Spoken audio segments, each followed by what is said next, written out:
Hola a todos. En el siguiente vídeo vamos a hacer una pequeña referencia a lo que es el título 4 de la Constitución. Como sabéis, el título 4, dentro de lo que es esa parte orgánica de la Constitución que abarca los títulos 2 hasta el 10, nos recoge básicamente la regulación del gobierno. El gobierno desde una doble perspectiva, desde la perspectiva de órgano político y también desde la perspectiva de órgano de carácter administrativo. Por tanto, este título 4 nos abarca esas dos perspectivas como un órgano de carácter dual en cuanto a lo que es el gobierno. Situado el gobierno como poder ejecutivo, debemos entender que parte de la premisa de la Constitución de esa división de poderes entre poder legislativo, poder ejecutivo y poder judicial, pensando en tanto en cuanto que los poderes judicial y legislativo están pensados para controlar la acción del gobierno. En cuanto a lo que es la estructura del título 4, es un título pequeño en el sentido de que abarca básicamente 10 artículos, desde el 97 hasta el 107. Dividiendo en este caso al gobierno, pues como podemos hablar en su regulación desde una perspectiva política y desde una perspectiva administrativa.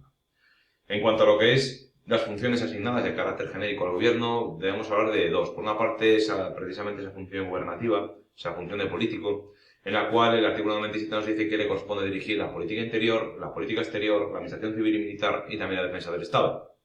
Que no debemos confundir en este caso con la misión que tienen las Fuerzas Armadas recogidas en el artículo 8. Además de esto, en cuanto a la versión administrativa, ejerce por ante el gobierno dos funciones. Uno, lo que es el poder ejecutivo y lo que es la función de la potestad reglamentaria, lo que es lo mismo, regular, mediante los reglamentos, el desarrollo de las leyes que nacen en el Parlamento. En cuanto a lo que es la composición del gobierno, sí o sí tiene que haber un presidente, podrá haber un vicepresidente o más de uno, lo vemos en el actual panorama de gobierno que hay 4, y además de esto los ministros correspondientes. Además de los ministros, también habla aquí la propia Constitución del resto de miembros que establezca la ley, como puede ser la figura de los secretarios de Estado, directores generales, subsecretarios, secretarios generales técnicos y todo aquel organigrama burocrático que recoge la Ley 40/2015 en su título primero. En cuanto a lo que es el mecanismo de elección, también lo tenemos fresco porque hemos asistido en este caso a un proceso del artículo 99 hace apenas un par de años. En este caso, por tanto, el artículo 99 nos indica el íter siguiente. En cuanto a lo que es la renovación del Consejo de los Diputados, después de haberse celebrado las correspondientes elecciones, el rey mantiene una ronda de consultas con los representantes que se designan por parte de los grupos políticos y una vez que hay un candidato que tiene suficiente representación parlamentaria, suficiente apoyo parlamentario, es propuesto por el rey en este caso como candidato a presidente. En cuanto al voto de investidura, una vez empieza a correr el tiempo, tenemos un plazo máximo de 2 meses. Y estos 2 meses significa, por tanto, que la primera vez que comparece el candidato frente al Congreso, tiene que exponer el programa de gobierno y, por tanto, solicitar la confianza de la Cámara. Esta confianza de la Cámara en la primera votación requiere mayoría absoluta, lo que es lo mismo más de la mitad de los votos, lo que es lo mismo también mitad más uno de los votos, o también, si lo queremos poner de otra manera, mayoría absoluta. En caso de no otorgarse esta mayoría absoluta, y lo hemos visto hace no muchos meses, debemos tener en cuenta que se tiene que hacer una siguiente votación para la cual deben transcurrir por lo menos 48 horas. Pasadas esas 48 horas, la mayoría ya no es absoluta, sino que es una mayoría simple, lo que es lo mismo, si le votan a favor más personas que en contra, estaría investido como presidente. Puede ocurrir que en las sucesivas votaciones no se consigan estas mayorías y, por tanto, una vez llegados a los 2 meses de margen, el artículo 99.5 nos indica que hay que disolver las Cortes y volver a convocar elecciones. En cuanto a lo que son los ministros que conforman el gobierno, que a día de hoy tenemos 22, pues son precisamente nombrados y separados por el rey, pero recordemos que el rey es una figura que arbitra y modera, pero no asume funciones de gobierno. Por tanto, el rey nombra, pero a quien propone en este caso presidente del gobierno. Debemos tener en cuenta también que el gobierno, igual que obtiene la confianza parlamentaria, también puede perderla y por lo tanto también puede cesar. ¿Cuáles son los supuestos en los cuales cesa el gobierno? Pues en principio, como regla general, cuando se celebran elecciones generales o cuando pierde la confianza de la Cámara. También va a cesar este gobierno básicamente cuando dimite el presidente o también cuando fallece. Supuestos de pérdida de la confianza parlamentaria va a haber dos en la Constitución española, la Constitución de confianza y la moción de censura. Figuras que se analizan en este caso no en el título 4, sino en el título 5. Debemos tener en cuenta que igual que le pasa a los diputados y le pasa a los senadores, a los miembros del gobierno también se les atribuye en este caso una serie de responsabilidades. Están aforados ante la Sala Segunda del Tribunal Supremo por los delitos que cometen y tenemos una pequeña excepción cuando los delitos son de traición o un delito contra la seguridad del Estado, en este caso la iniciativa, para poder, por tanto, plantear responsabilidad criminal, tiene que ser aprobada por la cuarta parte de los miembros, pero tiene que ser solicitada por la cuarta parte de los miembros del Congreso y será aprobada la decisión por mayoría absoluta. Recordemos que por los delitos de traición o por los delitos en este caso contra la seguridad del Estado no se puede aplicar el indulto, lo que es lo mismo la prerrogativa de gracia.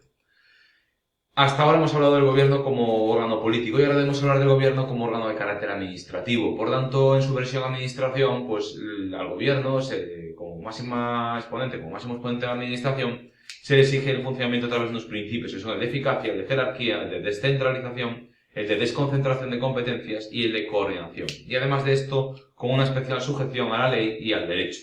Igualmente rige el principio de legalidad también para la creación, también para los órganos colegiados del Estado, por lo que lo mismo todos los órganos de la administración del Estado deben ser, por tanto, coordinados y creados mediante ley. ¿Qué ley va a ser esta? Pues la Ley 40/2015. También va a ser sometido a reserva de ley, por tanto, el acceso a la función pública, que va a estar presidido por dos principios, el de mérito y el de capacidad. Debemos tener en cuenta que para el acceso a la función pública no está tipificado como principio el de antigüedad, sino que eso sería para la promoción interna. Igualmente también se va a someter a reserva de ley el derecho a sindicación, las incompatibilidades y también las garantías necesarias para establecer la imparcialidad del funcionario en el ejercicio de las funciones públicas.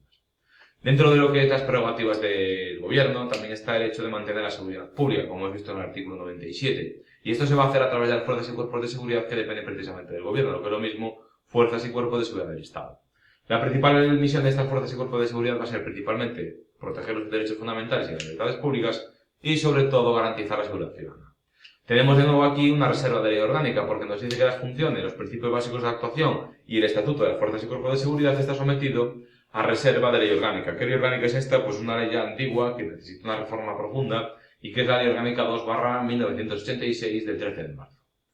Igualmente debemos tener en cuenta también que la ley nos va a regular, por tanto, la participación del ciudadano. En tanto en cuanto el ciudadano es el perceptor, el receptor, el destinatario de la norma, este debe participar también en el proceso, básicamente, bien directamente o a través de organizaciones o asociaciones que reconoce la ley, en los procesos o procedimientos de elaboración de las disposiciones administrativas que les van a afectar. Lo que es lo mismo cuando el gobierno, como parte del Poder Ejecutivo, está desarrollando un proyecto de reglamento, pues debe, en este caso, ser de carácter público y se le debe permitir al ciudadano escuchársele. ¿Vale? Por tanto, aquí es importante también que el derecho de participación del artículo 23 tiene una manifestación también en el artículo 105.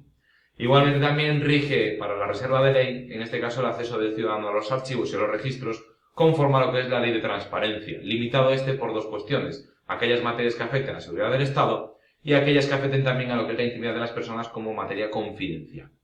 Igualmente, las reglas del procedimiento administrativo común a todas las administraciones y la manera de producirse el acto administrativo también están sometidos a reserva de ley. ¿En qué ley va a estar esto? En la Ley 39/2015, incluyendo aquí, dentro de lo que son las fases del procedimiento, la audiencia al interesado, en este caso en la fase de instrucción, que también está sometido, por tanto, a reserva de ley.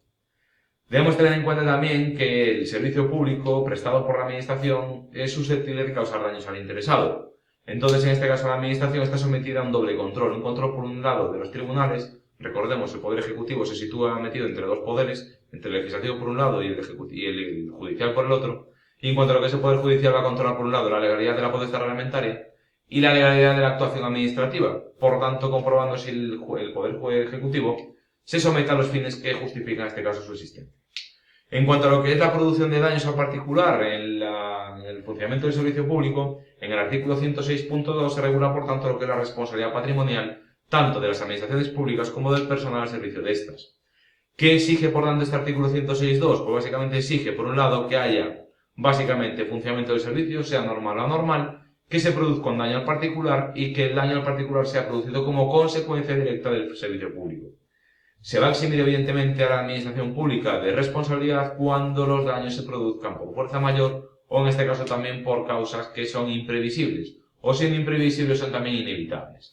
Por tanto, aquí podéis entender que el funcionamiento del servicio público sea normal o bien anormal, o que lo mismo funcione bien o mal, si causa una lesión al particular, surge la obligación de indemnizarle.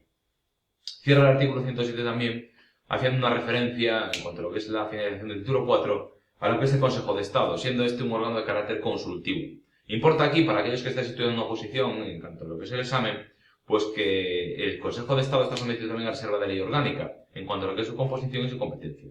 Competencia que va encaminada principalmente a dos cuestiones. Una, emisión de dictámenes o informes de carácter vinculante, por ejemplo, procedimientos de responsabilidad patrimonial en los que la indemnización solicitada por el particular es de 50.000 o más euros, y también luego desde un punto de vista de una labor de carácter asesor, por lo que lo mismo desde el asesoramiento jurídico al gobierno, porque es el supremo órgano de consulta que tiene el Poder Ejecutivo.